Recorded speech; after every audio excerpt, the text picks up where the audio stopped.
Nós vamos falar sobre os artigos 154A e 154B do Código Penal, que foram originados pela Lei 12.737, de 2012, também conhecida como a Lei Carolina Dickmann, pois a atriz teve fotos íntimas divulgadas por um hacker.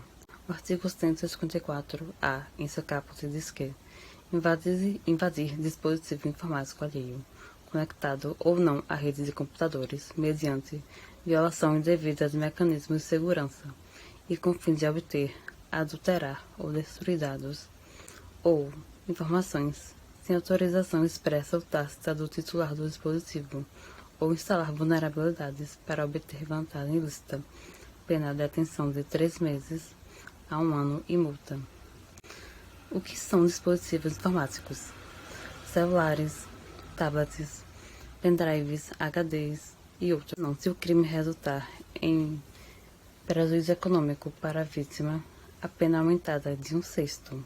Se o crime resulta na obtenção de conteúdo como segredo comercial ou industrial, a pena de reclusão de 6 meses a 2 anos. Se o criminoso divulgar algum dado da vítima, a pena é aumentada de 1 a 2/3. E no último parágrafo, que é o parágrafo 5º, diz que aumenta-se a pena de 1/3 a metade se o crime for praticado contra presidentes da República, governadores, prefeitos, presidentes do STF, presidentes da Câmara e do Senado, Assembleia Legislativa, Câmara Legislativa Federal ou da Câmara Municipal, ou dirigente máximo da administração direta ou indireta federal, estadual, municipal ou do Distrito Federal. Uma coisa que vale a pena lembrar é que no caput é dito que, mediante violação indevida de mecanismos de segurança, ou seja, se não tiver senha ou antivírus, por exemplo, não vai ser caracterizado o crime.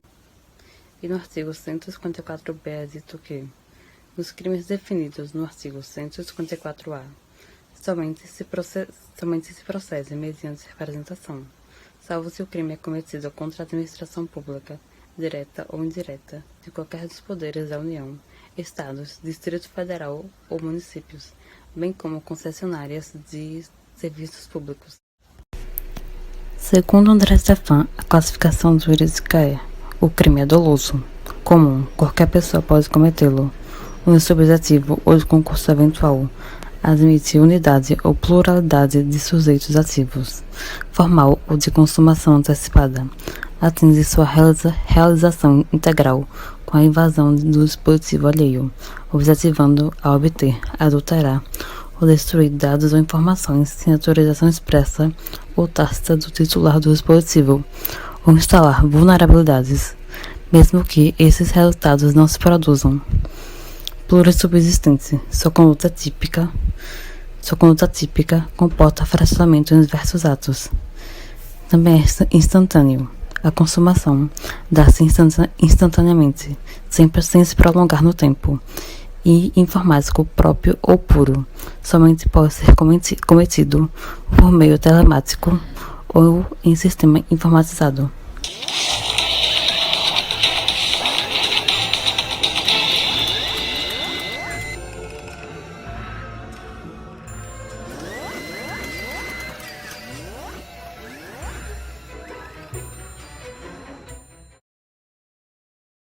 Bom dia, Brasil!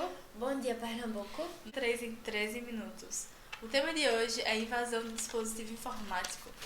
Então, em meio à pandemia, os ataques cibernéticos eles explodiram, expondo ainda mais a vulnerabilidade das empresas. E pela primeira vez, meninas, em 2020, os crimes cibernéticos são a maior ameaça para os negócios. Então, o que era fácil ficou mais fácil ainda agora. Exatamente. O que já era propício para o hacker agora ficou praticamente de mão beijada. E para você que está aí em casa, eu vou dar um exemplo para vocês entenderem melhor como tudo ficou mais fácil. Imagine que você precisa invadir 2 edifícios. Um é uma mansão em Beverly Hills, 20 janelas tem a casa, uma porta, e se você ainda assim não conseguir invadir a casa, você pode entrar pelo bar, que é vizinho, invadir o barzinho. E toma uma cervejinha ainda e consegue invadir a casa. E o segundo é um bunker subterrâneo, paredes de concreto, nenhuma janela e uma porta. Então, quanto mais entradas a sua casa tiver para ser vigiada, mais fácil é de invadir. Dessa forma, aconteceu na pandemia, com o home office. Imaginem que todos os dados corporativos das empresas agora estão em computadores pessoais dos funcionários, onde muitas vezes ainda está com o Windows 7. Desatualizado. Desatualizado. Sem proteção alguma, né? Exatamente, que é um Windows muito antigo para a ação do hacker, que é muito inteligente. E mesmo não sendo um computador desatualizado, quando os funcionários chegam em casa, conectam a rede Wi-Fi, que provavelmente tem uma senha muito fácil. Como, por exemplo, a minha, que é 1, 2, 3, 4. Pronto, exatamente. A casa de Vitória, por exemplo, Vamos mudar, né, galera? seria um alvo. Aí já deixa aí o alerta. E qual é o problema? Que as empresas só se dão conta da gravidade quando acontece. Por exemplo, pelo menos 20 empresas brasileiras tiveram seu sistema invadido nessa pandemia. Por exemplo, foi a Cosan, que parou por um dia e os hackers pediam nada menos que 7 milhões de reais para devolver o sistema ao ar. Então, Eu não imagina. teria, tu teria? Jamais. Então, imagina o prejuízo. E não só nessas empresas. A Honda, que é uma empresa global, conhecida no mundo inteiro, foi invadida e parou seus serviços não só no Brasil. Parou no Brasil, no Japão, na Turquia e nos Estados Unidos. Então, assim, são hackers realmente muito preparados. E, assim, a gente tá falando de empresa, mas, assim, são pessoas totalmente sem pudor algum. Porque um dos alvos nessa pandemia foi a própria vacina. Eles tentaram invadir os dados das farmacêuticas para conseguir os dados da vacina. Então, assim, são pessoas realmente que não estão nem aí para vidas. E aí fica o alerta, né? Porque os danos econômicos, por exemplo, os especialistas, eles estão estimando que sejam pelo menos 6 trilhões de reais perdidos nessa pandemia com os ataques cibernéticos. Então, assim, muito dinheiro. A gente tá falando dos danos Danos econômicos? Imagina os danos psicológicos de pessoas que têm os computadores invadidos e daí são mostrados fotos íntimas, vídeos íntimos. Exatamente. E assim, a turbulência que causa na vida dessa pessoa, na cabeça dessa pessoa. E assim, as vítimas na maioria das vezes são as mulheres, que têm uma separação de ex-marido, ex-namorado, ou de qualquer pessoa que tem um relacionamento. Que é o famoso revenge porno, né? Que é a Isso. pornografia de vingança.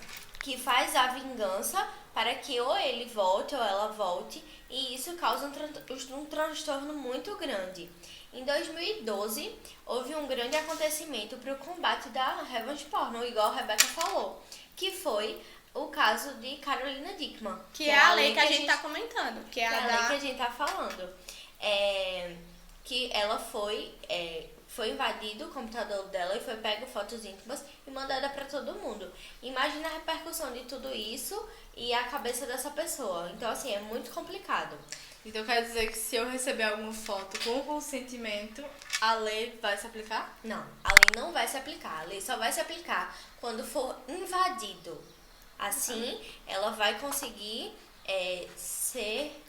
Valer. A própria lei já fala invasão de dispositivos. Isso. Então, se você tem aí o seu celular que foi invadido, pegaram fotos íntimas suas, já sabe que pode recorrer a essa lei. Isso. E também teve um caso, meninas, ano passado, de uma blogueira, Stephanie Matos, que teve o seu iCloud invadido pelo seu ex-marido e a foto e vídeos íntimos dela e o atual namorado postada para todo mundo ver. Ou seja, foi uma invasão do iCloud e da nuvem da Apple. Então, assim, bem complicado e tem um risco muito grande. Exatamente, principalmente pra gente que acha que tá tão longe, né? Mas tá tão perto o perigo. E quando a gente acha que tá tudo guardado naquele e-mail e é muito seguro, mas na verdade não é. É bem mais fácil. Exatamente. E isso quando a vítima conhece que cometeu o delito, como no caso o ex-marido dela. Porém, ainda há necessidade de provas criminais, né? Os criminosos, eles têm agido de algum aspecto que deixa o mínimo de suspeitas possíveis, dificultando assim o trabalho dos agentes e de acordo com o princípio da legalidade penal, no ordenamento jurídico brasileiro, como a gente já estudou em Adriel, inclusive, a sanção penal ela só poderá ser aplicada quando houver provas contra a pessoa. Esses obstáculos, entre outros, como empresas que se recusam a prestar auxílio à polícia e ao judiciário, fazem com que a população relacione essa lacuna na impunidade com a inexistência de leis específicas para os crimes cibernéticos, né? Além de tudo, não se esquecer que a gente tem direito a saber quais dados nossos são compartilhados No LGPD tem de isso, acordo com a LGPD. E o Marco Civil da Internet, que tem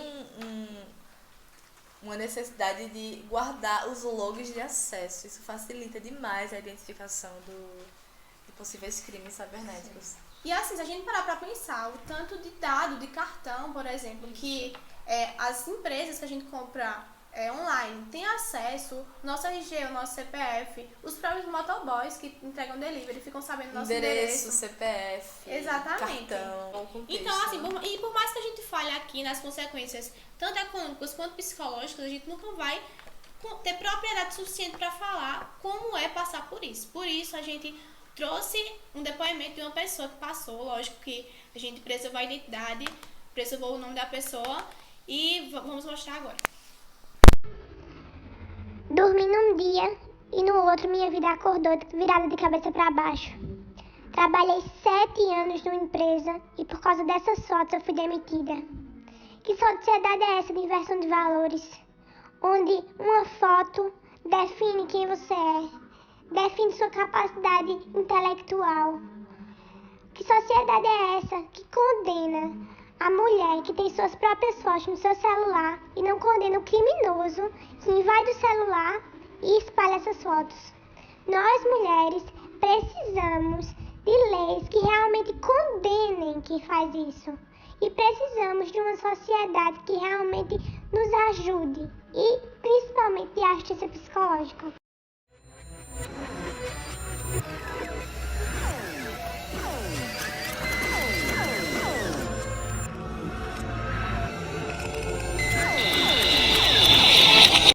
Nós iremos abordar e relatar um caso que foi tramitado em segredo de justiça e, por esse motivo, utilizaremos nomes fictícios tanto para as réis quanto para a vítima em questão.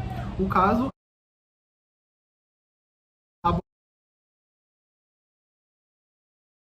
Nós iremos abordar e relatar um caso que foi tramitado em segredo de justiça e, por esse motivo, utilizaremos nomes fictícios tanto para as réis quanto para a vítima em questão. O caso aborda a temática da violação da integridade, uma vez que foram divulgadas fotos íntimas sem autorização da vítima. No caso ocorrido, Jaqueline é a atual namorada de João. A mesma encontrou fotos íntimas dele com Ana, pegou o celular dele, enviou essas fotos para o celular dela e para o celular da sua mãe. Depois desse ocorrido, Jaqueline e Ana, por coincidência, se encontraram em um bar e acabaram discutindo. Após essa discussão, Jaqueline ameaçou divulgar essas fotos de Ana. Por conta dessa rivalidade, Jaqueline e sua mãe se acharam no direito de espalhar essas fotos como uma forma de intimidação e ameaça para com a vítima. No caso em questão, foi decidido pelo juiz que uma quantia de R$20 mil fosse paga por meio das réis para com a vítima, como uma forma de amenizar os danos que foram causados por elas a Ana. Quando se tratar de mulheres, é necessário que se compareça a uma delegacia da mulher, já que ela é a mais especializada e vai conseguir tratar o caso de uma maneira mais prática e mais rápida. Sendo assim, a partir do momento em que se faça o boletim de ocorrência, a vítima tem um prazo de até 6 meses para comparecer com o advogado e dar continuidade por meio da peça-crime em relação ao processo. Muitos casos de delitos que envolvem artistas têm grande repercussão na mídia e, com isso, gera grande debate popular. Foi o que aconteceu, por exemplo, no caso de Carolina Dickmann, na qual teve seu computador pessoal invadido por um hacker, onde ele teve acesso a 36 fotos suas íntimas. Lhe foi solicitado que pagasse um valor de R$10 mil e, como ela negou, teve suas fotos vazadas. Com isso, diante da grande repercussão da mídia e da pressão popular, o sistema judiciário brasileiro e o legislador se viram na necessidade de criar uma lei mais específica e mais rigorosa para esse tipo de crime cibernético no ambiente virtual. E aí foi criada a Lei 12.737, de 2012, na qual prevê uma punição mais grave para esse tipo de crime cometido no ambiente virtual, como, por exemplo, foi o que aconteceu no caso tratado. Meu nome é Bond. Mari Bond. E essa aí sou eu. Pois é, prezados. Eu acho que os senhores me conhecem. Só não lembro muito bem de onde, mas vão lembrar. Eu garanto. Vamos começar a história do começo. O ano era 2012 e tava todo mundo pensando que o mundo ia acabar. O mundo nem acabou e eu quase parei atrás de uma dessas daí. Como? Pela Lei 12.737. Essa lei ficou conhecida popularmente como Lei Carolina Dickman, pelo que aconteceu com a atriz. Mas espera aí, eu já adianto que eu não tenho nada a ver com isso. Eu vim dar de cara com essa lei no ano de 2020, quando eu soltei a bomba no parquinho e vocês saíram correndo com ela na mão. Essa lei fala sobre a invasão de dispositivo informático, esteja ele conectado à internet ou não. Já a pena para essa conduta é de 3 meses a 1 ano e multa. Para que vocês entendam melhor o caso, eu vou passar algumas informações que me foram faladas durante uma reunião com os meus advogados. A primeira delas é que quando você precisa fazer uma ação para que um crime aconteça, eles chamam isso de crime comissivo. O agente dessa conduta delituosa não precisa ser a última bolacha do pacote. Pode ser eu, você ou qualquer um. E por isso essa conduta tem a classificação de comum. O bem jurídico protegido por esse artigo do Código Penal é apenas um, o da intimidade. Desta forma, o delito será simples. O infrator, ao obter, invadir ou destruir dados ou informações de dispositivo informático, age com consciência, pois usa ferramentas necessárias para burlar os sistemas de segurança do aparelho. Por este motivo, a conduta para este crime é dolosa. A prática de qualquer um dos verbos do artigo, invadir, obter, adulterar ou destruir, já configura o crime. Na doutrina jurídica, essa modalidade é denominada de formal. Para que a ação penal tenha início, será necessária a manifestação do ofendido. Em regra, nesta situação, o Ministério Público não poderá agir de ofício, pois a ação é condicionada. No meu caso, eu invadi o dispositivo lá do prezado, e ele no momento era ministro da Justiça, ou seja, ele fazia parte da administração direta do governo. E por isso, a ação passou a ser incondicionada. E agora, o Ministério Público obrigatoriamente teve que oferecer a denúncia. Sendo o prezado uma figura qualificada, eu ainda tive um aumento na minha pena. Para encerrar, eu preciso conversar com vocês sobre o comércio de aplicativos de espionagem, que por acaso está super na moda. Se a pena estabelecida por lei fosse mesmo levada a sério, será que esses aplicativos estariam tão na moda assim? E eu me despeço de vocês com essa questão. A punição estabelecida por lei é coerente com o dano que pode ser causado? Sim ou não? A partir de agora, é com vocês.